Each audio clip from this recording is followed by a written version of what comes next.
Hey guys, welcome to Unit 1.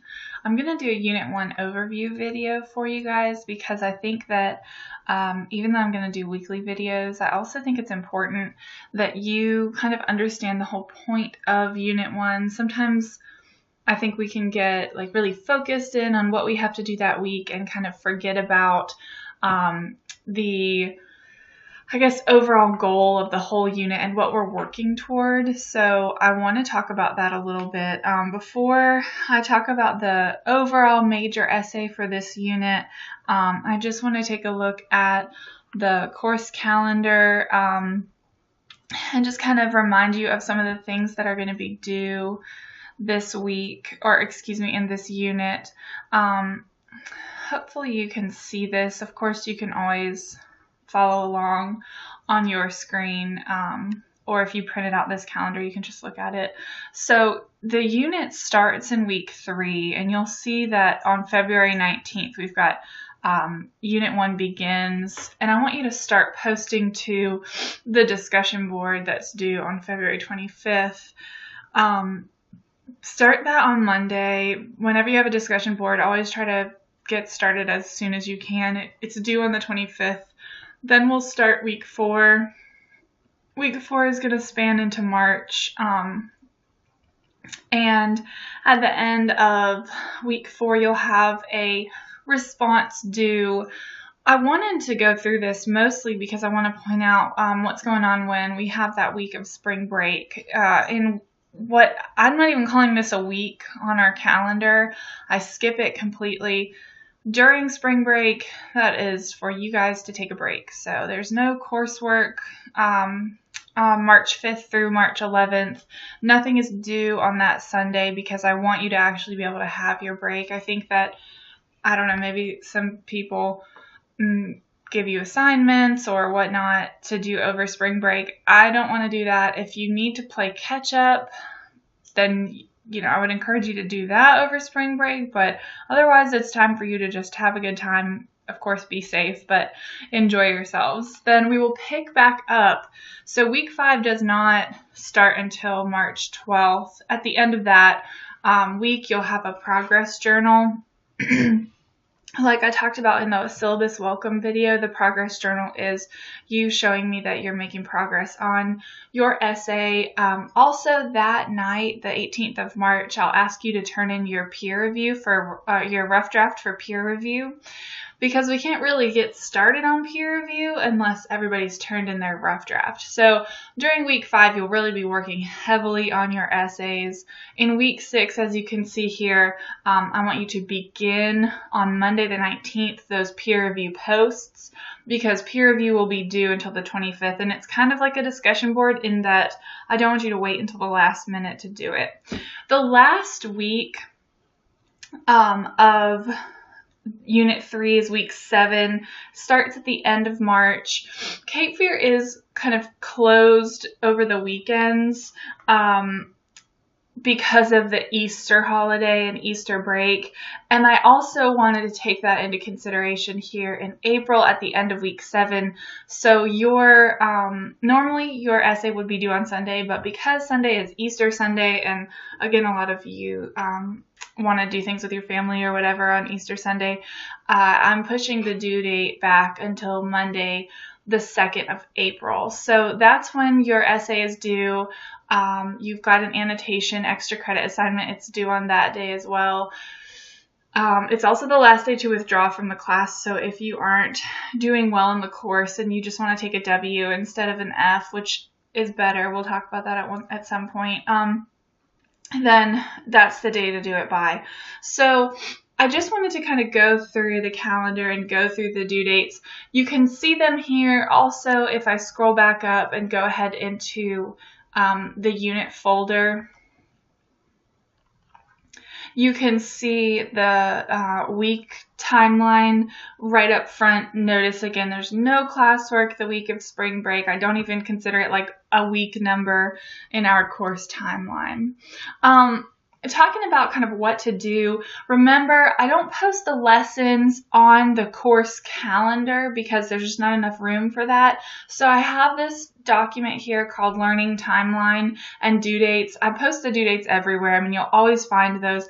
But as far as which lessons to do during each week, I want you to keep this document with you so that you know what to do. And I mentioned in a previous video that I kind of front load the class. So there's more to do early on and less to do later on. In week 3 and 4, there's 6 lessons that I want you to go through. Some of these lessons that we're looking at are things about the essay, like planning and organizing an essay, what is MLA format, developing paragraphs, parts of an essay, but we're also talking about other things. You know, we're talking about reading strategies like annotating, and in this unit we're going to talk about the different types of writing that we can do and also the types of reading that we will find in our textbook, such as evaluation, analysis, classification. So things like that is really what we're talking about in this unit, kind of starting with everything that you need to know for academic writing. As we move forward in the unit, we'll get to like revising essays, how to kind of like make sure you're not plagiarizing, proofreading. When we have the week where we do peer review, we'll talk about peer review, kind of like what it is, why it's important, things like that. And then if you notice in week 7, and again, that's the week where your essay is due, I don't have any lessons for you that week. I just want you to work on your essay. And if you took this class with me before, you might remember that there were always lessons, there were always learning modules to complete. I never kind of gave you a break, and so I think that hopefully this redesigned structure will help you focus on the things you need to focus on when the time is right. So that's the timeline for the unit. I want to talk about the unit assignments really quickly. The whole point of this unit is so that you can complete your essay. So I'm going to go over your essay with you guys in this video. I'll probably go over it again in week 7 because I know some people just don't do the essay until the week it's due. I understand that is a real thing, and that's okay. I, of course, can't recommend it as your teacher, but you do it. It's okay. But I'm going to go over it now. And so you can find all of the assignments, and again, the due dates are listed right here, so you're never going to be confused about that. You can find all the assignments in chronological order listed in the assignment folder in the Unit 1 folder. And so because chronological order means the essay is last, then it's all the way at the bottom. So if I open this up, again, your assignments are going to say, here's things that I want you to look at before you actually turn in your assignment. There's an overview here. And then there's the actual audience purpose tone essay instruction sheet. Now, hopefully, by the time you actually get to week 7, you will be very, very familiar with this. But I'm going to go ahead and go over it now because maybe you're watching this Unit 1 video early on in the unit. So the essay is worth 250 points or 25% of your final grade. It's a big chunk of your grade, so it's not something that you want to put off. It's not something that you want to totally forget about or not do at all, because that means the highest grade, if you got a 0 on this essay, the highest grade you could get in the course is a 75%, which if you're familiar with Cape Fear's grading scale, then you'd know that's a D, which means you really can't do well if you don't turn in one of the essays. You'll turn it in on Blackboard just kind of like you've been turning everything else in. There's no other way for you to turn things in. And it's due by, again, April 2nd, and that's a Monday. So here's the prompt. I'm just going to kind of read through it and make comments here and there. So for this essay, you're going to choose 2 readings from the list below that you think have similar audiences and purposes. Now, I've chosen specifically texts that I believe are written to students. All of these, you could say, this reading is for a student. But I want you to dig a little bit deeper in that. Like if it's for a student, well, there's tons of types of students. There's adult students, there's children that are students, there's men and there's women, and there's different types of learners and things like that. There's people with dyslexia, and there's people who need face-to-face learning and online learning, and all sorts of different types of students. So even though we could say, oh, well, all of these texts are comparable because they're all written to students, I want you to go further than that with this. I want you to find two audiences that are the same beyond just students. So how else do they have similar qualities to them? And you can see the list of texts that you're allowed to pick from right here. The stars mean that either you can find them online under the same title or a slightly different title. And if you have a question, email me a link to what you found, and I'll confirm that it's either the same, or I'll let you know that it's not the same text. So in a compare and contrast essay, 1,500 to 2,000 words, that's about 6 to 8 pages. But check the word count, because the word count's what I go by. You're going to evaluate the effectiveness of the two texts you've chosen and decide which one reaches the intended audience better or more effectively. So if we're saying, well, we have similar audiences here,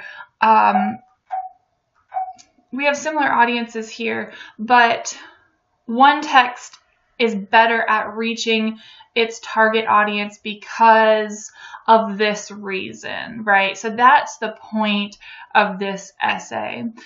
You will kind of work to analyze audience purpose and tone. So like, are the authors trying to entertain their audience? Are they trying to persuade their audience? Are they trying to just give information to their audience?